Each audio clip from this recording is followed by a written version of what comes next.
babat limbangan. Dina hiji dinten Aki Haruman angkat ngoro pawetan dugi kasian. Gening istri gelis pisan. Tayohna widadari karek sumping ti sawarga lokal. Arek naon menta diantosan ka kuring. Kieu agan anu mantak diantosan teh rehing pun Aki anyar patepang. Ari agan putra saha? Sahanya tuang jenengan, di mananya bumi Banjar Karang Panglayungan. Jadi kitu menta diantosan teh. Lamun Aki hayang uningan nya dia lembur kuring imah kuring sarta kuring putra Sunan Rumenggong nu ngageugeuh nagara Limbangan.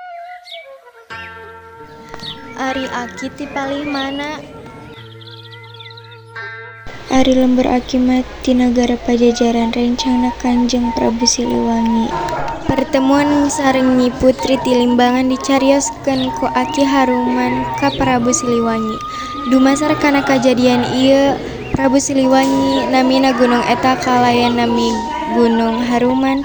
Teras Prabu Siliwangi hajat nikah sareng Putri Limbangan, anjeunna ngintun Gajah Manggala sareng Arya Gajah. Sareng Aki Haruman sareng sajumlah pangawal leungkeup pikeun ngalamar Putri. Kalayan pasenian proposal kedah hasil sareng henteu balik sateu acan jalan. Gajah Manggala nganterkeun usul ti Raja Pajajaran ka Sunan Rumenggong kulisan sareng nyerat kanggo ngalamar putrina. Penerusna oge dikintunkeun ka putrina.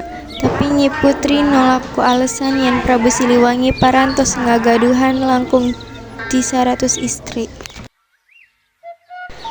Ieu sim kuring diutus Kanjeng Prabu Pajajaran ngalamar putra gamparan kanggo dianggo garwa sarta ieu nyanggakeun suratna dina buku haur.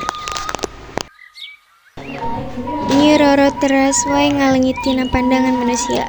Sanaos parantos dipilarian di mana-mana teu acan aya anu mendakan. Namung saeungitna anu bau kusabab kajadian eta nami desa anu namina Buniwangi muncul. Milarian Nyi Putri nunjukkeun ka sabaraha tempat. Di hiji desa Nyi Putri nunjukkeun dirina ka kolotna. Kusabab kolotna henteu ngagaduhan hate. Nahan ku sedih anu teu kaukur. Anjeunna nembongan di bumi alit sareng sempit, maka dingaranan Kampung Sempil.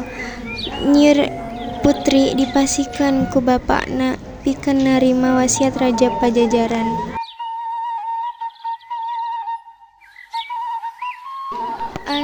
Nyai, komo ulah henteu nurut kana kersana Kanjeng Raja Pajajaran. Kusabab sing nyaah ka Ibu Rama, lantaran itu teh raja tangtos maksa mirusa ka ama kasadayana sabab Ratu Murbawisesa. Nyai milik si Nyai jeung perkaranya jadi awewe ulah sok gede pangharepana. Mudak-mudak nu acan puguh nampi kanu geus bukti. Tungtungna jadi awewe kalangsung. Jeung deui piwuruk ama geura regepkeun ku Nyai. Upami henteu anjeunna bakal maksa dina raraga nyuatkeun nasehatna.